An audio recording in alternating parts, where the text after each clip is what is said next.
અને આગળ વાત કરીએ તો આજે રૂપાલમાં પરંપરાગત પલ્લી નીકળશે।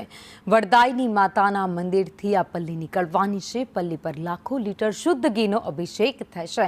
તો આજે રાત્રે 12 કલાકે રૂપાલમાં પલ્લી નીકળશે। પલ્લી મેળામાં 700 પોલીસ કર્મચારીઓ ખડે પગે રહેશે। રૂટ સહિત અલગ અલગ જગ્યાએ 40 સીસીટીવી લગાવવામાં આવ્યા છે।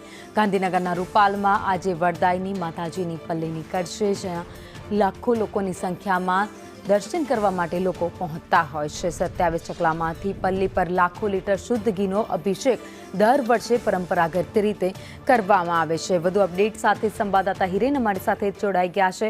હિરેન, દર વર્ષની જેમ આ વખતે પણ વરદાઈ માતાજીની જે પલ્લી છે એ નીકળશે, જેમાં શુદ્ધ ઘીનો અભિષેક કરવામાં આવશે। વર્ષોથી એટલે કે પાંડવો સમયથી જે આ પરંપરા શરૂ થયેલી છે વરદાયની માતાજીની પલ્લી અને પલ્લી પર ઘીનો અભિષેક એ આજે પણ યથાવત છે। નવરાત્રિમાં 9મા નોરતે એટલે કે નોમના દિવસે આ અભિષેક અને પલ્લી અહીંયા નીકળતી હોય છે। આસપાસના ગામો અને વિદેશથી પણ લોકો આ અભિષેક માટે અહીંયા આવતા હોય છે।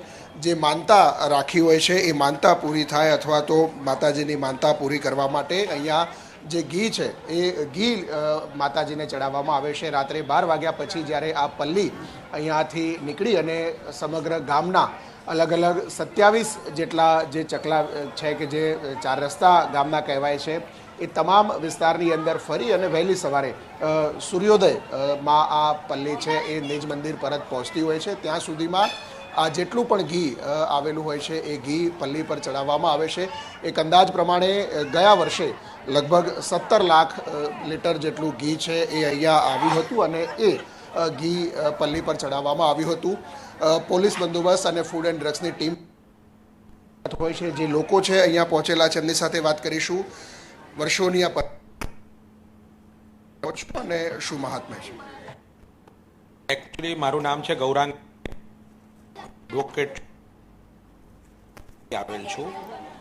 એ વર્ષોથી જે પાંડવોની કથા છે એ જે કે પાંડવો અહીંયા આવ્યા હતા અને અહીંયા રહ્યા હતા અને જે એમણે પલ્લી બનાવી હતી માતાજીની ઘી થયો હતો, ત્યારથી આ વર્ષોથી કરોડો રૂપિયાનું ઘી આજે અહીંયા આવશે। માતાજીની અનેરી શ્રદ્ધા છે। આખી રાત આ મહોત્સવ છે।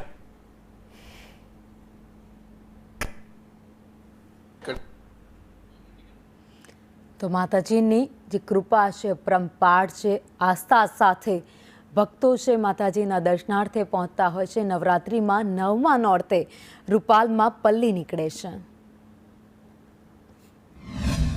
અમે લોકો ફિલાડેલ્ફિયા અમેરિકામાં રહીએ છીએ। હું માતાજીની કૃપાથી દર વર્ષે અહીંયા પલ્લીમાં આવું છું।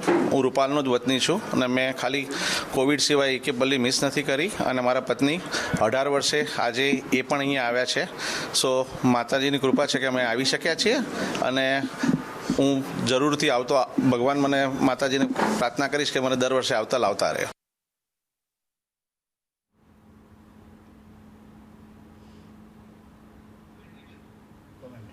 તો રૂપાલની પલ્લીમાં જે દ્રશ્યો તમે જોઈ રહ્યા છો, ઘી ચડાવવાની એ પરંપરા છે, વર્ષો જૂની છે। આજે પણ એ પરંપરાનો વારસો જો લોકોએ જાળવી રાખ્યો છે અને ગત વર્ષને જે આંકડો મારા સંવાદદાતાએ કહ્યું કે 17 લાખ લીટરથી વધુ ઘી હતું એ રૂપાલની પલ્લીમાં ચડ્યું હતું। જો કે આ વખતે પણ આવી જ રીતે આંકડો લાખોમાં સામે આવશે।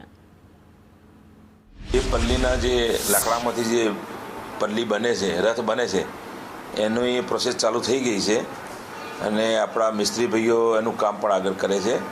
સાંજે 12 વાગ્યા સુધી બધું કામ પતી જશે એના માતાજીને શણગારવાનું ને બધું, અને 12 વાગ્યા પછી સારા મુહૂર્તની અંદર માતાજીનો રથ નીકળશે।